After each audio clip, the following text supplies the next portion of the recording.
Already, ওখানে কোনো লোক নাই। একজন যদি অপরাধ করে আর আমরা যদি 10 জনের তার ভুক্তভোগী হই, তাহলে আমাদের এই ছাত্র আন্দোলন করে লাভ হলো কি? চিকিৎসকদের কর্মবিরতিতে দিনভর রোগী স্বজনের সীমাহীন ভোগান্তি। হামলাকারীদের গ্রেফতারের আশ্বাসে কর্মসূচি স্থগিত। 1:1 সিকিউরিটি নিশ্চিত করে যেসব হাসপাতালে এই সিকিউরিটি এনশিওর করা হবে, শুধুমাত্র ইমার্জেন্সি সেবা চালু থাকবে। সারা জাতি তাদের কাছে কৃতজ্ঞতা প্রকাশ করার কথা। সেই জায়গায় তাদের উপর যে কাজটা আমরা করলাম, যে ন্যাক্কারজনক কাজটা করলাম, সেটাকে আমি ধিক্কার জানাই। পাসপোর্ট বাতিলের পরও কিভাবে ভারতে শেখ হাসিনা, জানা নেই পররাষ্ট্র উপদেষ্টার। ঢাকা দিল্লি সমঝোতা পুনর্বিবেচনা করবে সরকার। লিগ্যাল প্রসেস থাকে, তো আমি জানি না সেটা কিভাবে হবে, স্পেকুলেট না করাই ভালো। তবে যদি আমাদের লিগ্যাল সিস্টেম চায় যে তাকে ফেরত আনা হোক, আমরা অবশ্যই চেষ্টা করবো ফেরত আনতে। প্রতিষ্ঠা বার্ষিকীতে জিয়ার সমাধিতে বিএনপির শ্রদ্ধা। ইনসাফ ও উদারতা দিয়ে মানুষের ভালোবাসা জয় করার নির্দেশ তারেক রহমানের। আপনাদের প্রতি আমার স্পষ্ট বার্তা, শক্তি কিংবা ভয় দেখিয়ে নয়, বরং ইনসাফ এবং উদারতা দিয়ে মানুষের মনকে জয় করুন। সরকারি কর্মকর্তা কর্মচারীদের সম্পদের হিসাব দেওয়ার নির্দেশ। সাবেক 2 মন্ত্রী সমর রেজাউল ও মুন্নুজান সুফিয়ানের দুর্নীতি তদন্ত করছে দুদক। ধীর গতিতে পানি নামায় কমছে না বন্যা দুর্গতদের ভোগান্তি। দুর্যোগের কারণ ও অভিজ্ঞতা জানতে হবে গণশুনানি।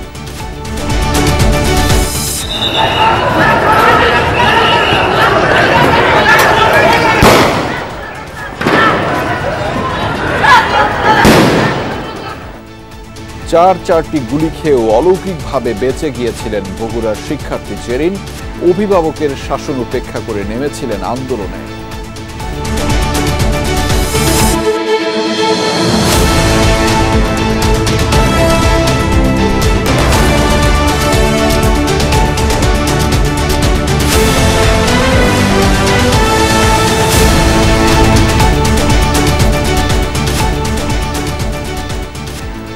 দর্শক, আমন্ত্রণ সন্ধ্যার বাংলাদেশের আয়োজনে আপনাদের সঙ্গে আছি আমি আহমেদ রেজা। এতক্ষণ শিরোনাম দেখছিলেন, এবার জানাচ্ছি বিস্তারিত। কমপ্লিট শাটডাউন কর্মসূচি সোমবার রাত 8টা পর্যন্ত স্থগিত করেছেন চিকিৎসকরা। বিকেলে স্বাস্থ্য উপদেষ্টার সাথে বৈঠকের পর এই সিদ্ধান্তের কথা জানিয়েছেন তারা।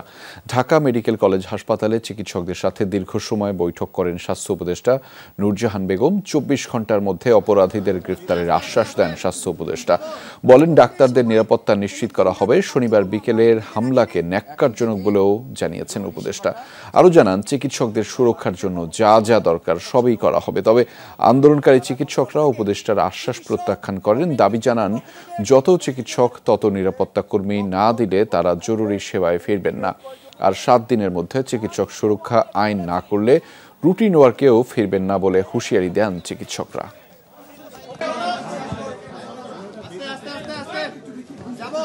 কোভিডের সময়, ছাত্র আন্দোলনের সময় তারা যে সেবাটা দিয়ে গেছে, এখনো দিয়ে যাচ্ছে। পঙ্গু হাসপাতালে বলেন, ঢাকা মেডিকেলে বলেন, চক্ষু হাসপাতালে বলেন, পিজি, সর্বত্রই তারা যে সেবাটা দিয়ে গেছে এবং এখনো দিয়ে যাচ্ছে। এটার জন্য তাদেরকে আমাদের কৃতজ্ঞতা, সারা জাতি তাদের কাছে কৃতজ্ঞতা প্রকাশ করার কথা। সেই জায়গায় তাদের উপর যে কাজটা আমরা করলাম, যে ন্যাক্কারজনক কাজটা করলাম, সেটাকে আমি ধিক্কার জানাই। দর্শক, ঢাকা মেডিকেলে রয়েছেন আমাদের সহকর্মী মনিরুল ইসলাম। তিনি আমাদের সাথে ইতিমধ্যে যুক্ত রয়েছেন। তার মাধ্যমে জানাবো সেখানকার সবশেষ পরিস্থিতিগুলো। মনির, দিনভর রোগীরা ভোগান্তিতে ছিলেন, সেই খবর আমরা দেখাচ্ছিলাম। এরপর দফায় দফায় তো বৈঠকও হয়েছে, কর্মসূচি স্থগিত হয়েছে। এবং এখন যে প্রশ্নটি আপনার কাছে জানতে চাও সেটি হচ্ছে, রোগীরা এখন আসলে তাদের যে সেবাটি সেটি আসলে পাবে কিনা, সেটি একটু বিস্তারিত জানাবেন এবং পরবর্তী কর্মসূচি আসলে কি?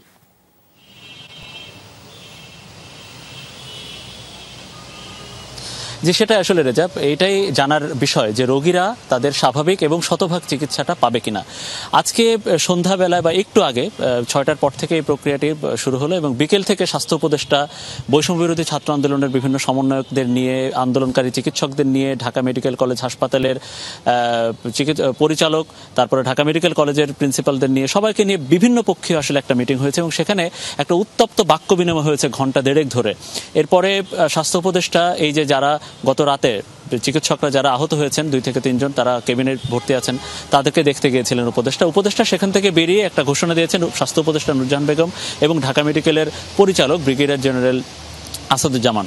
তো সরকার পক্ষীয় বা উপদেষ্টা এবং ঢাকা মেডিকেলের পরিচালকের বক্তব্য হচ্ছে যে চিকিৎসকদের কর্মসূচি কালকে রাত 8টা পর্যন্ত স্থগিত হয়েছে এবং চিকিৎসকরা যেটা বলেছে কমপ্লিট শাটডাউন, তারা জরুরি বিভাগের সেবা এবং রুটিন ওয়ার্কের সেবা এবং অন্যান্য যেসব সেবা, স্বাভাবিক সেবা, সেটা তারা দিবেন না।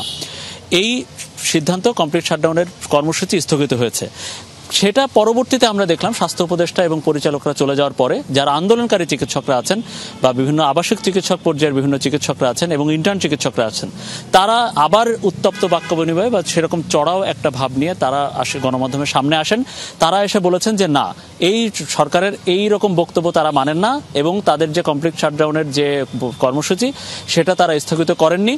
তাদের দাবি হচ্ছে যে আগামী 24 ঘন্টার মধ্যে চিকিৎসকদের প্রতিটি একজন চিকিৎসকের বিপরীতে একজন নিরাপত্তা কর্মী, সেটা পুলিশ হোক আর্মি হোক, সেটা দিতে হবে, না হলে তারা এই জরুরি বিভাগের চিকিৎসা করবেন না। এবং দাবি হচ্ছে আগামী 7 দিনের মধ্যে চিকিৎসক সুরক্ষা আইন করতে হবে, না হলে এটা তারা অন্যান্য স্বাভাবিক বা রুটিন ওয়ার্কের চিকিৎসা সেবায় তারা যাবেন না। এক্ষেত্রে স্বাস্থ্য উপদেষ্টাও আমাদের নজরে আনা হয়েছিল বিষয়টি। স্বাস্থ্য উপদেষ্টা বা সরকারের পক্ষ থেকে বলা হচ্ছে যে এই যে দাবিগুলো, এটা আসলে পর্যায়ক্রমে বাস্তবায়নের বিষয়। কারণ দেশে আপনি জানেন এখন ভালোভাবে পুলিশ নেই ঠিকভাবে, আনসার সদস্যরা তারাও আসলে সাধারণ আনসার যারা হাসপাতালে ডিউটি করতো তারাও এখন নেই। সুতরাং এইভাবে এখন নিরাপত্তা দেওয়ার আসলে কেউ নেই। সেনাবাহিনীর এত সদস্য নেই যারা একজন ডাক্তারের পেছনে একজন নিরাপত্তা কর্মী দাঁড়িয়ে থাকবে, এরকম সুযোগ নেই। আবার এই যে অন্তর্বর্তীকালীন সরকার, তারাও চাইলেই একটা আইন যেটা সংসদে করা যায়, তারা চাইলে একটা আইন তারা এই অন্তর্বর্তীকালীন সরকার করতে পারে না।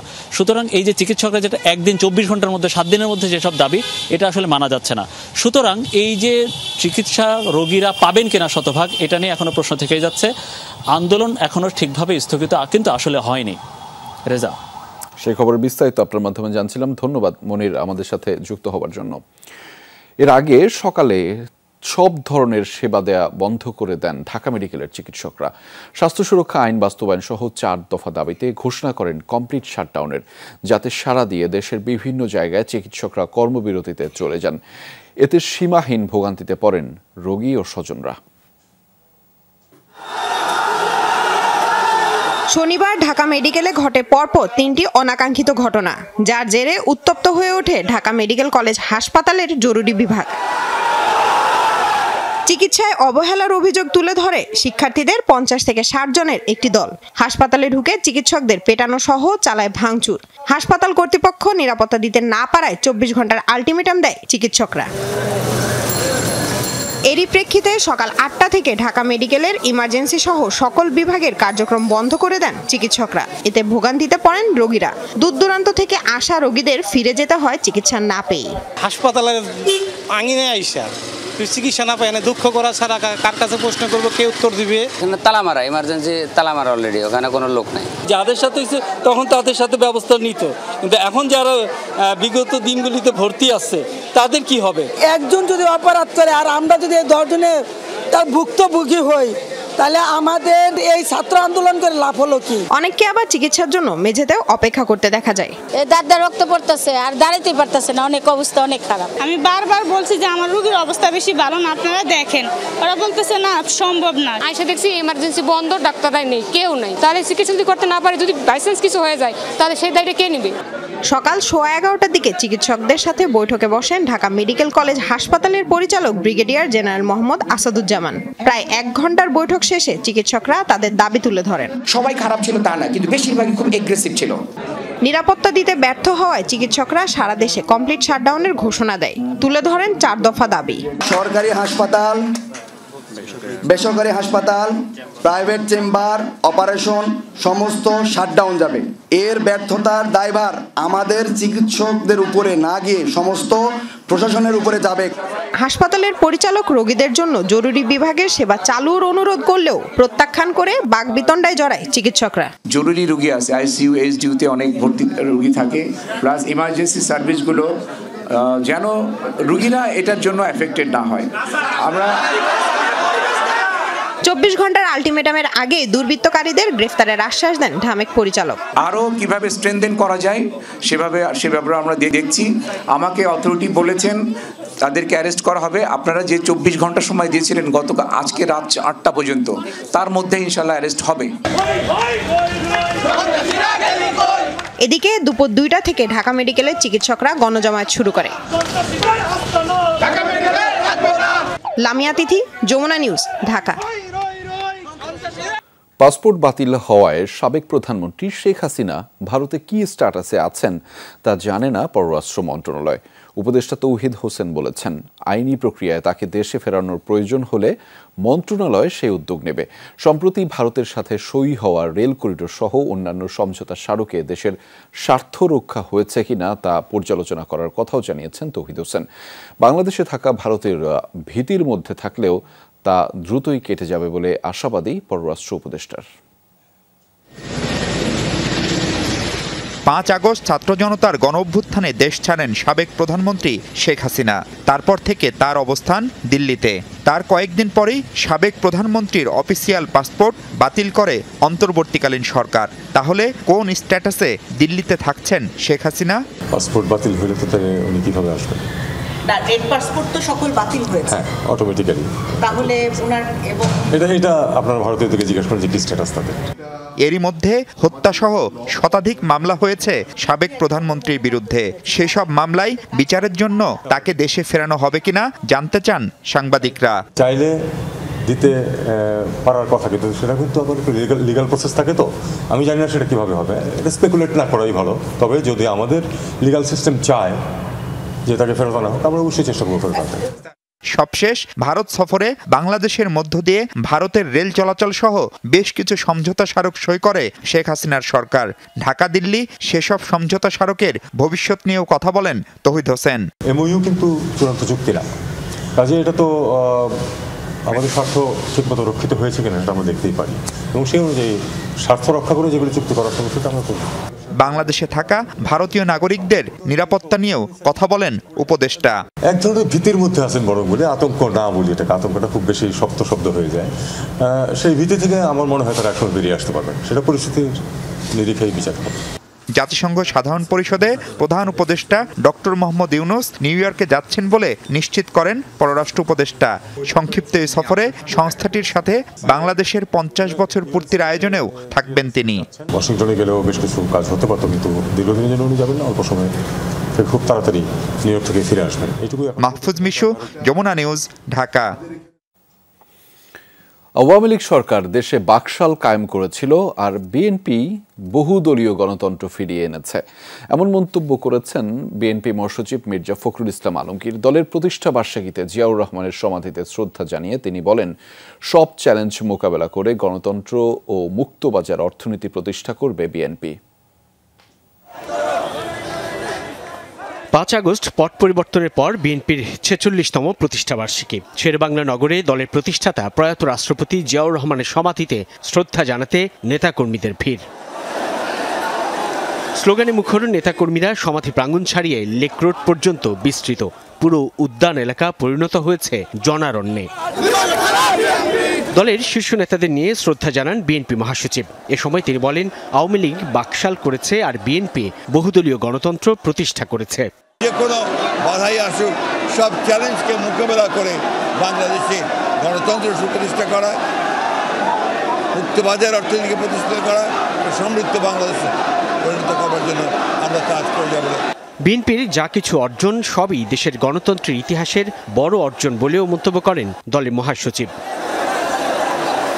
প্রতিষ্ঠার পর বিএনপি 19 দফা লক্ষ্য নিয়ে তার রাজনৈতিক পথ চলা শুরু করেছিল। দীর্ঘ সময় এবং নানান ঘটনা প্রবাহের পর বিএনপি গেল সময়ে বা গেল বছরের দিকে 31 দফা রাষ্ট্র সংস্কার আন্দোলনকে সামনে এনেছে।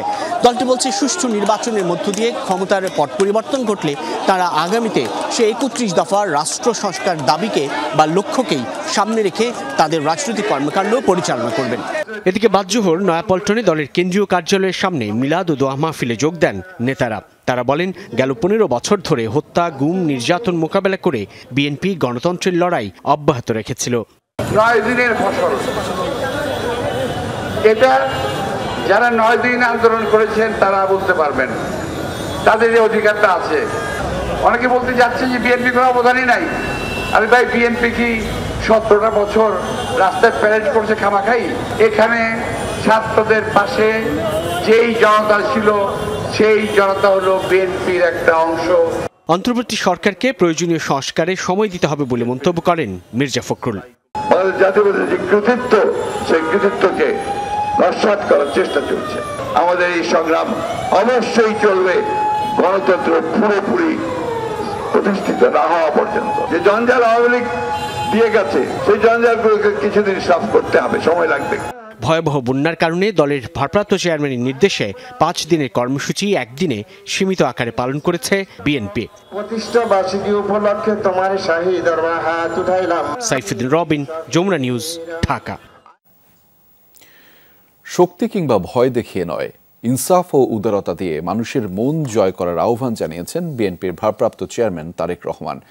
বিএনপির প্রতিষ্ঠা বার্ষিকী উপলক্ষে নেতাকর্মীদের উদ্দেশ্যে তিনি বলেন, খেয়াল রাখতে হবে কোনো মানুষ যেন হয়রানিমূলক হামলা মামলার শিকার না হন। জনগণের কাঙ্ক্ষিত বাংলাদেশ গঠনের জন্য রাষ্ট্র ও রাজনীতি সংস্কারের বিকল্প নেই। বিস্তারিত জানাচ্ছেন শরীফুল ইসলাম খান।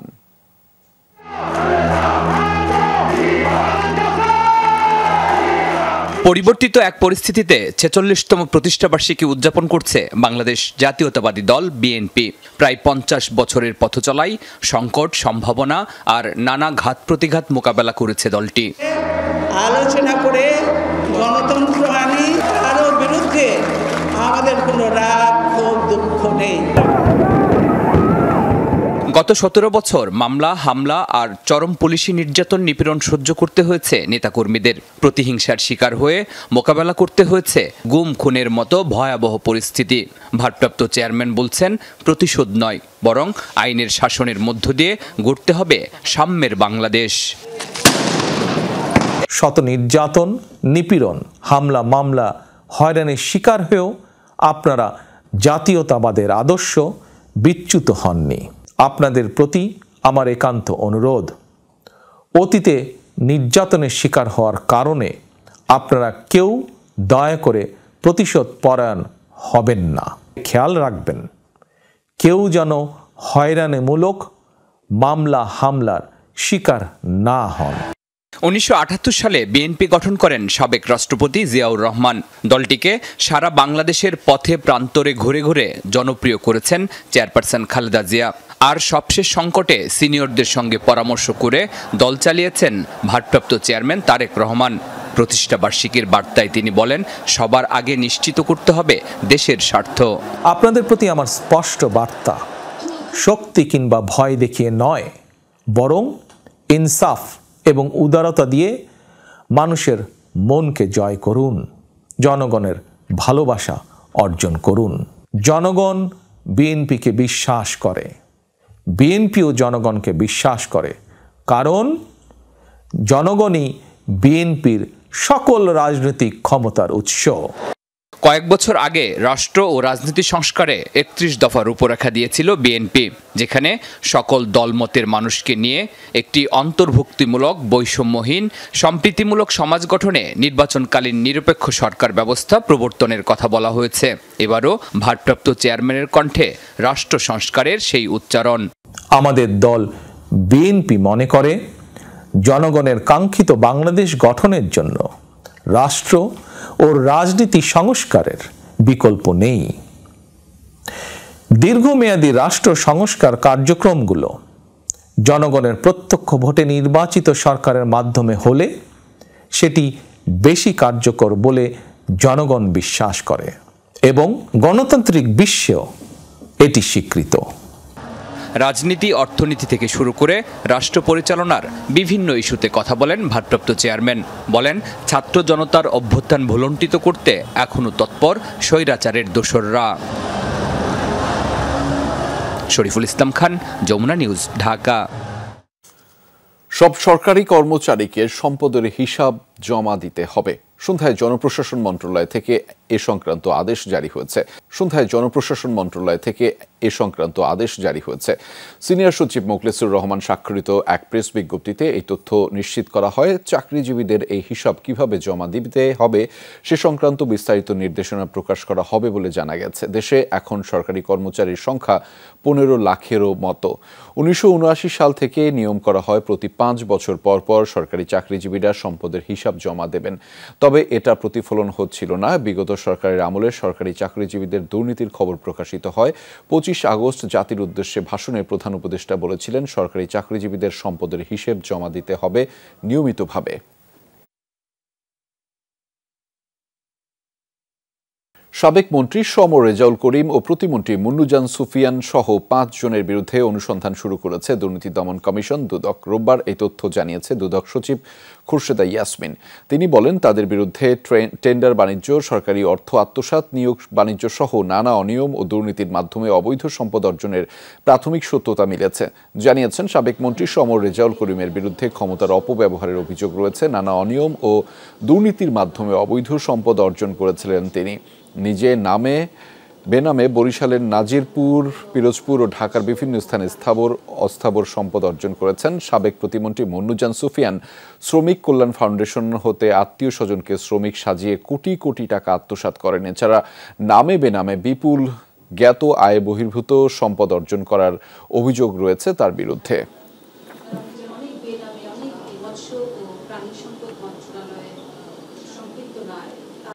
সম রেজাউল করিমের বিরুদ্ধে ক্ষমতার অপব্যবহার, সরকারি অর্থ আত্মসাৎ এবং অবৈধ সম্পদ অর্জন সংক্রান্ত বিভিন্ন ধরনের দুর্নীতির অভিযোগ পাওয়া গেছে। অভিযোগগুলির প্রাথমিক সত্যতা পাওয়া যাওয়ায় এই অভিযোগটির বিষয়ে প্রকাশ্যে অনুসন্ধান করার জন্য কমিশন কর্তৃক সিদ্ধান্ত দেওয়া হয়েছে।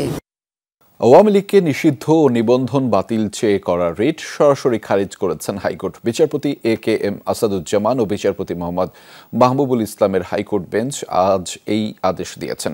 আদেশের সময় হাইকোর্ট বলেন, ছাত্র জনতার গণঅভ্যুত্থানে গুলির নির্দেশ দিয়েছে ব্যক্তি, সেক্ষেত্রে অপরাধী ব্যক্তি, দল নয়। হাইকোর্ট জানিয়েছেন, বিচার হবে সব অপরাধের। 5 আগস্ট শেখ হাসিনা সরকার পতনের পর আওয়ামী লীগকে নিষিদ্ধ ও নিবন্ধন বাতিল চেয়ে হাইকোর্টে রিট করে মানবাধিকার সংগঠন সারডা সোসাইটি। একই সাথে অন্তর্বর্তী সরকারের মেয়াদের সীমাও চাওয়া হয় রিটে। আদালতে সারডা সোসাইটির পক্ষে নির্বাহী পরিচালক আরিফুর রহমান মুরাদ ভূঁইয়া নিজেই শুনানি করেন। এদিন নিজের দেয়া আগের বক্তব্য নট প্রেস তথা উত্থাপিত নয় মর্মে উল্লেখ করেন। ফলে এই রিটেই অন্তর্বর্তীকালীন সরকারের মেয়াদ সর্বনিম্ন 3 বছরের অংশটি বাদ হয়ে যায়। রিটকারীকে আশ্বস্ত করে হাইকোর্ট বলেছেন, ছাত্র জনতাকে যারা গুলির নির্দেশ দিয়েছে বা যারা গুলি করেছে তাদের বিচারের বিষয়ে সরকার আন্তরিক। গুলির নির্দেশ দিয়েছে ব্যক্তি, সেক্ষেত্রে অপরাধ ব্যক্তির, দলের নয়। কোর্ট বলেছে যে আমাদের যে কথাটুকু আমরা যা চাইছি এটা ঠিক আছে মানবিকতায়, কিন্তু আইনের ভাষায় কথা বলতে হবে। আজকে সর্বশেষ মাননীয় আদালত আমাদেরকে সামার রিজেক্টেড করে দিছে। এ সময় রিটকারী পাচার হওয়া অর্থ ফেরত আনার বিষয়ে আদেশ চান। তখন হাইকোর্ট বলেন, অন্তর্বর্তী সরকারের প্রধান উপদেষ্টা এরই মধ্যে সুইস ব্যাংক সহ সংশ্লিষ্টদের সঙ্গে অর্থ ফেরত আনার বিষয়ে কথা বলেছেন। হাইকোর্ট জানান, সব অপরাধের বিচার হবে। মহিউদ্দিন মধু, যমুনা নিউজ, ঢাকা। মিরপুরের বাসায় হামলা, লুটপাট এবং গ্রেফতারের পর নির্যাতনের ঘটনায় সাবেক প্রধানমন্ত্রী শেখ হাসিনা, সাবেক স্বরাষ্ট্রমন্ত্রী মহিউদ্দিন খান আলমগীর সহ 27 জনের বিরুদ্ধে মামলা করেছেন ঢাকা উত্তর সিটি কর্পোরেশনের সাবেক কাউন্সিলর শামীম পারভেজের স্ত্রী জান্নাত আরা ফেরদৌস। সকালে ঢাকা মুখ্য মহানগর হাকিম মেহেদী হাসানের আদালতে এই মামলাটি দায়ের করা হয়। মামলাটি আমলে নিয়ে মিরপুর মডেল থানাকে এজাহার হিসেবে গ্রহণের নির্দেশ দিয়েছেন আদালত। মামলার আর্জিতে বলা হয়, 2014 সালের 24 ডিসেম্বর পুলিশের সহায়তায় ছাত্রলীগ যুবলীগের নেতাকর্মীরা শামীমের মিরপুরের 6তলা ভবনে হামলা চালায়। লুটপাট চালিয়ে আটক করে নিয়ে যাওয়া হয় ফ্ল্যাটে থাকা 54 জনকে। আমার 17 মাসের বাচ্চা আমার কোলে থাকে, তাকে কোলে থেকে ফেলে দেয় এবং আমার ভাড়াটিয়াদের 54 জন ভাড়াটিয়া অ্যারেস্ট হয় এবং তাদের সাথে আমাকে এবং আমার বাচ্চাকেও গ্রেফতার করে। এবং তারা তখন গালিগালাজ করতে করতে বের হয়ে যায়। আমার বাড়িঘর ভাঙচুর করে, আমার নগদ 9 লক্ষ টাকা ছিল বাসায়, আমার ভাড়াটিয়াদের 22টা ল্যাপটপ ছিল, 17টা মোবাইল ছিল, এগুলো সব নিয়ে যায়। ধীরগতিতে বানের জল নামায় কমছে না দুর্ভোগ, বাড়ি ফিরে ঘর মেরামত শুরু করেছেন অনেকেই। লক্ষ্মীপুরে এখনও জলমগ্ন 5 উপজেলায় স্পষ্ট হতে শুরু করেছে ক্ষতচিহ্ন। প্রকট বিশুদ্ধ পানি ও খাবারের সংকট, চরম ভোগান্তিতে 10 লাখ বানভাসী। ফেনীতে এখনও ডুবে আছে সদর, সোনাগাজী ও দাগনভূঞা উপজেলার অনেক এলাকা। পানিবন্দী প্রায় 5 লাখ মানুষ, অনেকের দিন কাটছে আশ্রয় কেন্দ্রে। কুমিল্লার প্লাবিত 14 উপজেলা থেকে ধীরগতিতে নামছে বানের জল, তবে এখনও 11 লাখ মানুষ রয়েছেন পানিবন্দী। যারা ঘর বাড়িতে ফিরেছেন তারা মেরামতে রয়েছেন ব্যস্ত। নোয়াখালীর কিছু এলাকা এখনও বিদ্যুৎ বিচ্ছিন্ন, ছড়াচ্ছে চর্ম ও পানিবাহিত রোগ। থেকে বাইরে পারি না, যেহেতু পাক করতে পারে না, খাইতে পারি না, আমরা অনেক কষ্টে জীবনযাপন করতে আছি। জলাবদ্ধতা হচ্ছে খাল দখল করার কারণে। কিছু ক্ষমতাবান লোক খালগুলো দখল করে রাখছে, অপরিকল্পিত ব্রিজ করে রাখছে, যার কারণে পানি জলাবদ্ধতা সৃষ্টি হচ্ছে, আমাদের বন্যা পানিগুলো নামতেছে না। বিভিন্ন রোগ দেখা দিচ্ছে, শরীরের পোস্কা, পায়ের চুলকানি এগুলো বাড়তেছে। চরম অবস্থায় আমরা বসবাস করতেছি, আর যেভাবে দ্রুত গতিতে পানি নামার কথা সেভাবে তো নামতেছে না। পূর্বাঞ্চলে বন্যার ব্যাপারে উজানের প্রতিবেশী দেশের কাছ থেকে আগাম তথ্য পাওয়া গেলে দুর্যোগ মোকাবেলায় প্রস্তুতি নিতে পারত সরকার। সাধারণ মানুষের সুবিধাও হতো তাতে।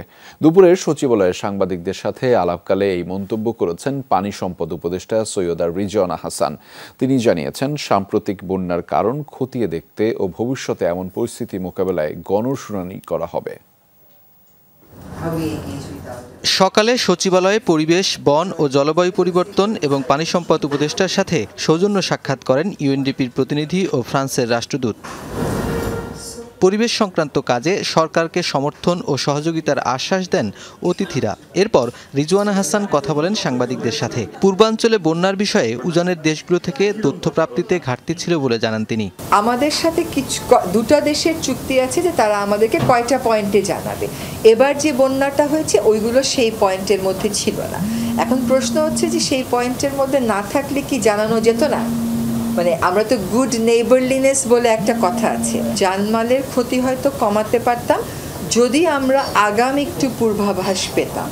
উপদেষ্টা বলেন, 53 বছরেও প্রতিবেশী ভারতের কাছ থেকে বৃষ্টিপাতের মতো স্বাভাবিক তথ্য পাওয়ার ক্ষেত্রে কোনো সমঝোতা না হওয়া অমানবিক। বলেন, চলমান বন্যা পরিস্থিতি নিয়ে ভুক্তভোগীদের সাথে গণশুনানি করা হবে। আমরা একটা গণশুনানি করতে চাচ্ছি যে যারা ক্ষতিগ্রস্ত তারা এসে একটু বলুক যে কোথায় বাঁধের কারণে, কোথায় মাছ চাষের কারণে তারা মনে করেন বিষয়টা কার্যকরী হতে পারে। 53 বছর পার হয়ে গেছে, এখনো বৃষ্টিপাতজনিত তথ্য আগাম সতর্কতার জন্য সমঝোতায় আমরা আসতে পারিনি। এখন সেখানে আন্তরিকতার অভাব নাকি উদ্যোগের অভাব, দুটোই তো আমাদেরকে চিন্তা করে দেখতে হবে। নিকলি হাওরের অল ওয়েদার সড়কের জন্য সমীক্ষা করা হবে বলেও জানান রিজওয়ানা। যতক্ষণ পর্যন্ত নিকলি হাওরের যে জিনিসগুলো হয়েছে, যে অবকাঠামোগুলো হয়েছে, এগুলোর প্রভাব আমরা না জানি ঠিক মতন, আবার গিয়ে সুনামগঞ্জে আবার যদি একটা পাকা কিছু আমরা করে ফেলি, হাওর বোর্ডকে জিজ্ঞেস না করে, পরিবেশ অধিদপ্তরকে জিজ্ঞেস না করে, স্থানীয় সম্প্রদায়কে জিজ্ঞেস না করে, তাহলে সেটা টেকসই না হওয়ার সম্ভাবনা। সাংবাদিকদের প্রশ্নের জবাবে উপদেষ্টা রিজওয়ানা হাসান বলেন, আদালতে বিচার প্রার্থীদের আক্রান্ত হওয়া এড়াতে ব্যবস্থা নিচ্ছে সরকার। জানান, কমিশন করেই পুলিশ বাহিনী সংস্কারের উদ্যোগ নেওয়া হবে। রেগুলার কোর্ট টাইমের বাইরে আগে বা পরে নিয়ে যাব। নূরনবী সরকার, যমুনা নিউজ, ঢাকা। ফেসবুকে ছড়িয়ে পড়া ফুটেজ দেখে সবাই ভেবেছিল মৃত, কিন্তু বগুড়ায় গুলিবিদ্ধ জেরিন শিক্ষার্থীদের শাটডাউন আন্দোলনে সেদিন অলৌকিকভাবে বেঁচে গিয়েছিলেন। বেসরকারি বিশ্ববিদ্যালয়ের অকুতোভয় এই ছাত্রী সেদিন বিক্ষোভের সময় ছিলেন সামনের সারিতেই, তাই তাকে স্থানীয়রা দিয়েছেন অগ্নিকন্যা উপাধি। দুদিন ধরে সামাজিক মাধ্যমে 18 সেকেন্ডের এই ভয়ঙ্কর দৃশ্যটি ঘুরে বেড়াচ্ছে। পুলিশের গুলিতে লুটিয়ে পড়ছেন একজন শিক্ষার্থী।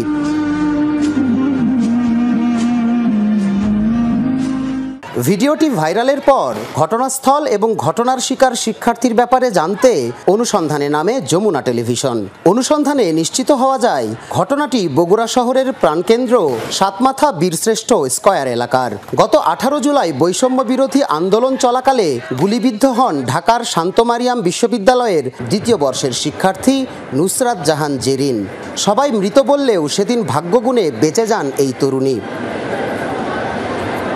উপশহরের বাসিন্দা জেরিন জুলাইয়ের মাঝামাঝি ঢাকা থেকে বগুড়ায় পৌঁছেন পারিবারিক কাজে। ততদিনে রংপুরের আবু সাইদ সহ অনেক শিক্ষার্থীর আত্মত্যাগ ভীষণভাবে নাড়া দেয় তার মনে। অভিভাবকের শাসন অগ্রাহ্য করে অংশ নেয় মিছিলে।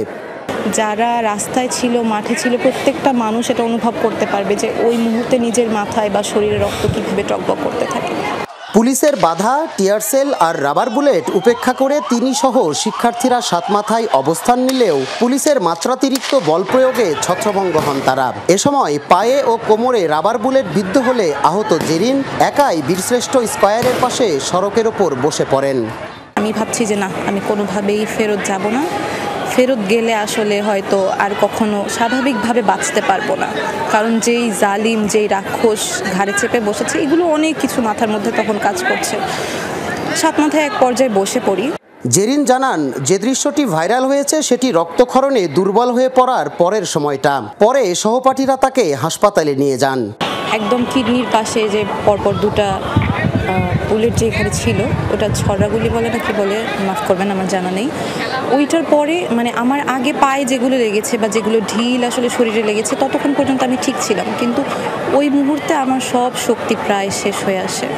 আহত অবস্থায় হাসপাতালে যাওয়ার আগ মুহূর্তেও জেরিন 2 হাত প্রসারিত করে পুলিশকে গুলি না ছোড়ার আহ্বান জানাচ্ছিলেন। তার এই প্রচেষ্টায় স্থানীয়রা তাকে দিয়েছে অগ্নিকন্যা উপাধি।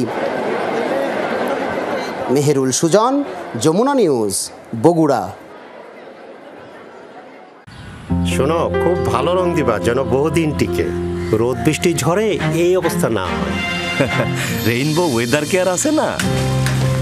রেইনবো ওয়েদার কেয়ারে আল্ট্রাভায়োলেট প্রোটেকশন থাকায় রোদ, বৃষ্টি ও তাপে দেয়ালের রং মলিন হয় না, আর বাড়ি থাকে উজ্জ্বল বছরের পর বছর। দেখছেন স্যার, এত বছর পরও রং এখনো চকচকে। হ্যাঁ, তাই তো দেখলাম। ঝড় বৃষ্টি ধুলা ডোন্ট কেয়ার, থাকলে rainbow weather care. Rainbow paints, the colour of joy. অন্তর্বর্তীকালীন সরকার যেসব সিদ্ধান্ত নিয়েছে তা জাতীয় পার্টি ইতিবাচকভাবে দেখছে বলে জানিয়েছেন দলটির চেয়ারম্যান জিএম কাদের। বিকেলে বনানী কার্যালয়ে এক ব্রিফিংয়ে একথা বলেন তিনি। প্রধান উপদেষ্টার সাথে আলোচনায় নির্বাচনের রোডম্যাপ নিয়েও কথা হয়েছে বলে জানিয়েছেন জিএম কাদের। অন্তর্বর্তী সরকার একটি নিরপেক্ষ নির্বাচন দিতে সমর্থ হবে বলেও আশা প্রকাশ করেন জাতীয় পার্টির চেয়ারম্যান। বনানী কার্যালয়ে জাতীয় পার্টির সংবাদ সম্মেলন। প্রধান উপদেষ্টার সাথে দেশের সবশেষ পরিস্থিতি নিয়ে হওয়া আলোচনা নিয়ে কথা বলেন দলটির চেয়ারম্যান জিএম কাদের। জানান, অন্তর্বর্তীকালীন সরকার যেসব সিদ্ধান্ত নিয়েছে তা ইতিবাচকভাবেই দেখছে জাতীয় পার্টি। ব্রিফিংয়ে জিএম কাদের আশা করেন অন্তর্বর্তীকালীন সরকার নিরপেক্ষ নির্বাচন দিতে সমর্থন হবে। বলেন, সংবিধান পরিবর্তন করতে হলে ৫৫ সংশোধনী বাতিল করতে হবে। আমরা সন্তোষ প্রকাশ করছি যে ওনারা ভালো কাজ করছেন। আপনারা একটা সুষ্ঠু আবার নির্বাচনের ব্যবস্থা করবেন, তার পরবর্তীতে আমাদের শাসন পদ্ধতি বা সংবিধানকে পরিবর্তন করে এমন একটি জিনিস দিয়ে যাবেন যেটাতে জনগণ পরবর্তীকালে আর এটার জন্য আন্দোলন করতে না হয় যে আমাদের আবার সুষ্ঠু নিরপেক্ষ নির্বাচন দরকার, আমাদের আবার গণতান্ত্রিক শাসন দরকার। রাষ্ট্রপতি এবং প্রধানমন্ত্রীর মধ্যে ক্ষমতার ভারসাম্য রক্ষার তাগিদ দেন জিএম কাদের। সে সাথে কেউ যাতে 2 বারের বেশি প্রধানমন্ত্রী না হতে পারে সেই পদ্ধতি বাস্তবায়নেও প্রধান উপদেষ্টার প্রতি আহ্বান জানান তিনি। সেই জন্য প্রেসিডেন্টের যখন বর্তমান আছে সমস্ত ব্যাপারে প্রধানমন্ত্রীর পরামর্শ নিতে হবে, এটি আমরা বাতিল চেয়েছি। প্রেসিডেন্টকে কোনো ব্যাপারে প্রধানমন্ত্রীর পরামর্শ নিতে হবে না। প্রেসিডেন্ট যেটা কাজ করার উনি সেটা নিজে কাজ করবেন। জাতীয় পার্টির চেয়ারম্যান বলেন, দেশের মানুষ মনে করে নির্বাচিত সরকারের চেয়ে অনির্বাচিত সরকারগুলোই দেশবাসীকে বেশি গণতান্ত্রিক স্বাধীনতা দিয়েছে। অন্তর্বর্তীকালীন সরকারও মানুষের পক্ষে থাকবে বলে আশাবাদ ব্যক্ত করেন জাপার চেয়ারম্যান। নির্বাচন কমিশন সকল দলের মতামতের ভিত্তিতে হবে। সুমাইয়া ঐশী, যমুনা নিউজ, ঢাকা। ইতিবাচক ধারায় ফিরেছে প্রবাসী আয়। আগস্টের প্রবাসীরা দেশে পাঠিয়েছেন $222 কোটি, যা গত বছরের একই সময়ের তুলনায় প্রায় 40% বেশি। ব্যাংকের সাথে খোলা বাজারে ডলারের দামের ব্যবধান কমে আসায় বৈধ পথে প্রবাসী আয় বেড়েছে বলে জানায় বাংলাদেশ ব্যাংক। বলছে, সংস্কার উদ্যোগের সফল বাস্তবায়ন হলে সামনের দিনে প্রবাসী আয় আরও বাড়বে। জুলাইয়ে ছাত্র জনতার আন্দোলনে প্রবাসী আয়ে কিছুটা ছন্দপতন হলেও পরের মাসে তা আবারও ঘুরে দাঁড়িয়েছে। আগস্টে প্রবাসীদের পাঠানো রেমিটেন্সের পরিমাণ $222 কোটি, জুলাইয়ের তুলনায় $31 কোটি বেশি। আর গত বছরের একই সময়ের তুলনায় 39% বেশি রেমিটেন্স পাঠিয়েছেন প্রবাসীরা। ব্যাংকাররা বলছেন, অনিশ্চয়তা কাটিয়ে অন্তর্বর্তীকালীন সরকার দায়িত্ব নেয় আস্থা ফিরেছে প্রবাসীদের মধ্যে। অন্তর্বর্তীকালীন সরকার এখানে যারা হুন্ডির মাধ্যমে রেমিটেন্স আহরণ করে তাদেরকে একটা কঠোর নজরদারিতে রাখা হয়েছে, যার ফলে মানুষ এখন ব্যাংকিং চ্যানেলের মাধ্যমে রেমিটেন্স পেমেন্ট করতেছে। এটা আমি মনে করি এটা অন্যতম কারণ। সবারই কিন্তু অ্যাপস আছে, যার ফলে যারা প্রবাসী যারা আছে তারা সেই অ্যাপস থেকেই তারা তাদের নিজস্ব ডেস্টিনেশন থেকে তারা অনায়াসে তারা রেমিটেন্স পেমেন্ট করতে পারতেছে। বাংলাদেশ ব্যাংক বলছে, ডলারের দামে ব্যাংকের সাথে খোলা বাজারে ব্যবধান কমেছে, ফলে দৌরাত্ম্য কমেছে হুন্ডি কারবারিদের, যার ইতিবাচক প্রভাব পড়েছে প্রবাসী আয়ে। প্রাইসটাকে অ্যাডজাস্ট করেছি, বাজার ভিত্তিক করা হয়েছে। আপনারা জানেন যে আমাদের ব্যান্ডটা ছিল 1%, $1 আসলে, যে এখন সেটাকে কিন্তু 2.5%-এ ব্যান্ডটা নেওয়া হয়েছে। সুতরাং সেই জায়গায়ও মার্কেটের একটা মার্কেট বেসড রেটটা অ্যাডজাস্ট হয়েছে এবং সেটারও একটা ইম্প্যাক্ট তো অবশ্যই আছে। ব্যাংক সংস্কার উদ্যোগের সফল বাস্তবায়ন হলে সামনের দিনে প্রবাসী আয় আরও বাড়বে বলে আশা বাংলাদেশ ব্যাংকের। ব্যাংকিং খাতে একটা বড় ধরনের সংস্কারের কার্যক্রম হাতে নেওয়া হয়েছে। বেশ কয়েকটা ব্যাংকের পর্ষদকে আমরা পুনর্গঠন করেছি। যখন এই পুনর্গঠিত পর্ষদগুলো সঠিকভাবে কাজ করা শুরু করবে, তখন ব্যাংকের উপর আরও মানুষের আস্থা সৃষ্টি হবে এবং সেটা রেমিটেন্সও ইতিবাচক ভূমিকা রাখবে। রেমিটেন্স পাঠানোর ক্ষেত্রে পদ্ধতিগত জটিলতা কমানো গেলে প্রবাসী আয় আরও বাড়ানো সম্ভব বলে মনে করেন সংশ্লিষ্টরা। আলমগীর হোসেন, যমুনা নিউজ, ঢাকা। জ্বালানি তেলের দাম কমেছে, ক্রমান্বয়ে নিত্যপণ্যের দামও কমবে বলে জানিয়েছেন বাণিজ্য উপদেষ্টা ডক্টর সালেউদ্দিন আহমেদ। বিকেলে বাণিজ্য মন্ত্রণালয়ে পোল্ট্রি খাত সংশ্লিষ্ট প্রতিনিধি দলের সাথে মতবিনিময় শেষে এই কথা বলেছেন তিনি। বাণিজ্য উপদেষ্টা বলেন, বড় উৎপাদনকারীদের উৎপাদন বাড়াতে বলা হয়েছে। উৎপাদন ও বিপণনের মধ্যে বেশি ব্যবধান রেখে মূল্য বৃদ্ধি করা যাবে না। ভোক্তা অধিকার অধিদপ্তর নিয়মিত বাজার মনিটরিং করবে বলেও জানিয়েছেন তিনি। দ্রব্যমূল্য এখন সন্তোষজনক উল্লেখ করে বাণিজ্য উপদেষ্টা বলেন, বাজার মূল্য আরও ভোক্তা বান্ধব করতে চেষ্টা করছে সরকার।